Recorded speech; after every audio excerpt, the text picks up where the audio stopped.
Guys, have you fell off and are you trying to get back on the wagon? Now, I'm not talking to the guys that maybe fell off the wagon for the bank holiday weekend. I want to be talking to the guys that maybe it's been like the 6 weeks, the draining 6 weeks holiday with their kids. Maybe it's been the ridiculous hot summer that you haven't been on the wagon. Maybe, and probably more probably than not, it's been the most part of 2018 that you haven't been on the wagon. Right? Remember when 2018 started, you had an idea, you had some goals, you had some pictures of where you really wanted to be, right? But you haven't been on the wagon long enough, right, to make that happen. So, how do we normally get back on the wagon? Right, you might be in a place now where summer's coming to a bit of a close. The ridiculous heat that we've had, not complaining, but the ridiculous heat that we've had starting to go away. The kids are going back to school soon. Now might be a good time to get back on the wagon, yeah? How do you normally go about it? Most people normally start way too extreme, right? They'll join a gym, maybe they'll get a PT, maybe they'll start going to loads of classes, they'll cut down on their calories, they'll cut out all their crap. And what are the reactions of that? Well, physiologically, the reaction straight away, as I said, most people go too extreme, they cut their calories too low, they throw themselves into the gym too hard because they're thinking about what they used to do maybe when they were fit. So the body reacts by just taking such a big toll on energy. Now, when your energy is really low, you can't make any good decisions, right? When your energy is really low, you're not choosing, right, the healthy meal over the instant fast food, right? Because it's just too much of a pull.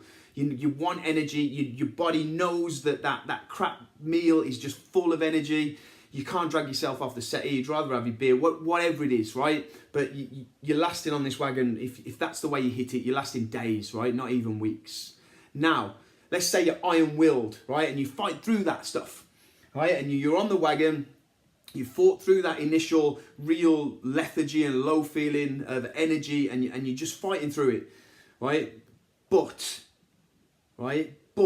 you're still not feeling good about yourself, because that's why people would want to get back on this wagon, because they're not happy with their body, right? So if you maintain that feeling of not feeling great about yourself, what we do is we either shoot ourselves into the future, thinking how we really, really want to look, you know, the square shoulders, heavy arms, square chest, either like hint of a six-pack or at least like a flat stomach, right? That's how we should look. We've got that image. And then what happens when we come back to reality?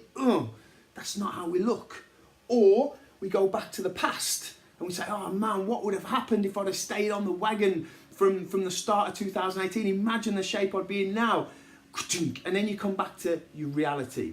Now, because you've taken away your escape, because you've taken away what you used to relieve those negative feelings with, the fast food, the alcohol, the treats, the snacks, they've gone. So the elastic band on your mind is just being pulled and pulled and pulled. Eventually, it will snap.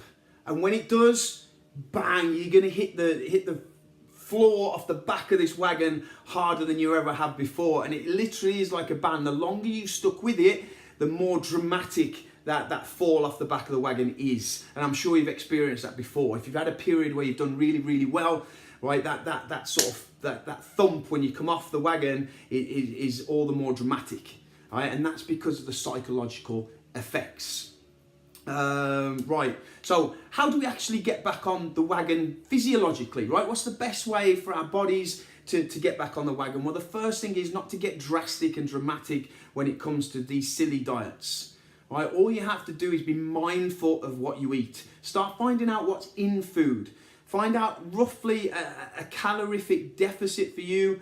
Look at what's in the food you're eating and just let that sink in instead of eating mindlessly, right? Most of us will grab like a handful of biscuits or throw down a couple of beers or go and eat a meal out and just not even compute or not allow ourselves to compute how many calories that is and how many pounds of fat that equates to. And we just wonder why, you know, we're not moving. We're trying to be good for the most part of the time, but then we're mindlessly throwing down thousands and thousands of calories. So that's the first thing.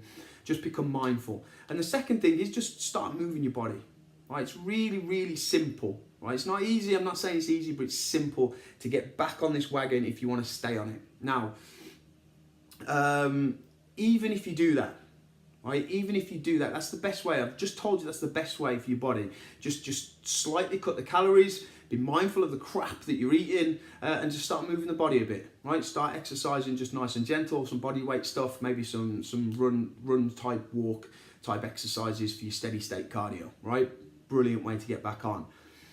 That won't last either, right? Why won't that last? Because of that mindset again, right? Because you're not feeling great about your body. Even though you're making progress, you're still either in the future thinking how you should be, or you're in the past regretting the decisions you've made in the past. You're still unhappy. Eventually you need the escapism that hours of TV brings, the alcohol brings, the junk food brings. Does this ring true? Right? I'm not trying to convince you. I just want you to check with your own past. Right? Does this sound familiar? If it does, then you should be in the place. This is why I only work with guys over 35. Because by the time you get to that age, I don't have to convince you anymore. Right? You know, because of your previous experience, if you'll allow yourself, right, to go back there, dip into that experience and bring it with you, you'll know that what I'm saying rings true for you.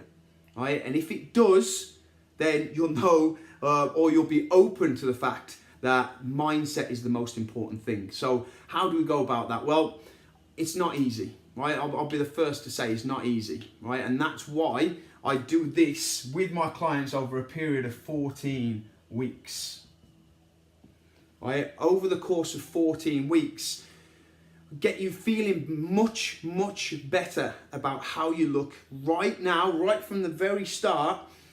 Get you out of your past regrets, get you out of constantly living in the future, and get you into the now. And not only that, but have you feeling better in the now. When you do that, then you can move towards where you want to get to, right? In like, it throws off the shackles, okay? So as well as that, there are tons of other things that we put into place. Things like getting rid of your old bad habits, because even if you're in a better mindset, it's just habitual. You know, you get home at a certain time, you walk in, you grab a beer, or you know, every time you go in the kitchen, you just grab a biscuit or two. Right? Every Friday night you order a takeaway. Why? Because it's habitual. Right? So we shape those habits a little bit. In order to shape the habits, we have to get the beliefs that sit behind the habits. Okay? Beliefs lead to thoughts, thoughts lead to emotions, emotions lead to actions. When you do those actions on a regular basis, they become habits, right? Each of those points can be a sticking point. Right? And it can be something that you always go back to, and it's not until we smash those through those that you can really start changing. Right? Now, as well as all that mindset stuff, and I've just completely blown over the real detail that's in that, because you know, time and a place, but as well as that, we get you start working on your strength primarily. We also get you more cardiovascularly fit, and we get your muscular endurance, as in your circuit type exercise, up.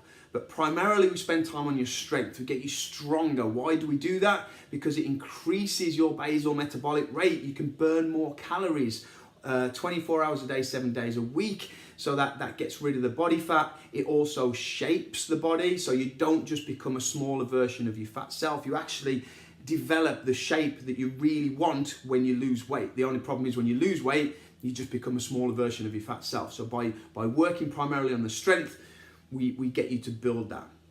This isn't a quick fix, right? And I'm not talking to the people that have just sort of dipped out of you know, where they're fine, where there's no problem, where they're completely happy with themselves. I'm talking to the guys that this has been a long-term thing, okay?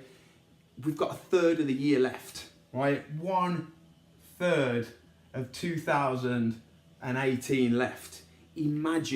Let yourself imagine what could happen if you spend that last third in this environment, in an environment where you come into the gym, you're working out with very small groups of guys that are all on the same journey as you, that week by week they're transforming, they're changing the body. You look at them, you're like, whoa, John, I only saw you last week, mate. You look like you've dropped another, like, whatever it is in weight. You know, you look differently in the face, in the body, right? When you're getting this continual positive mindset influence, right? When you're in the mix, imagine what this last third of 2018 might look like for you. So with that being said, come September, which is only days away, less than a week away now, I'm opening up places on my 14-week program. Class times vary when we're talking about actual gym times, from 6:30 in the morning till 6:30 in the evening. It is an investment, right? Not pulling any punches. You need to invest your time, you need to invest your money, you need to come to it open-minded. I won't do the work for you. I won't be able to do a single press up for you. I'll be able to help, I'll be able to explain, I'll be able to show you how to do the right form, the right intensity, I'll motivate you, but I will not be able to do it for you. So if you come in with an open mind, if you come in with a mindset of, okay, I've tried it my way, I'm willing to try it a different way, 14 weeks, guys, the last third of 2018 could be completely life-altering for you. I'm Dave Edwards of The Way Forward. Thank you for watching. Drop a message, private message, that I'm sure there'll be a link in here somewhere where you can click and you can apply for the September enrollment on the 14-week Way Forward course. Thank you again for watching, guys, and I'll speak to you soon.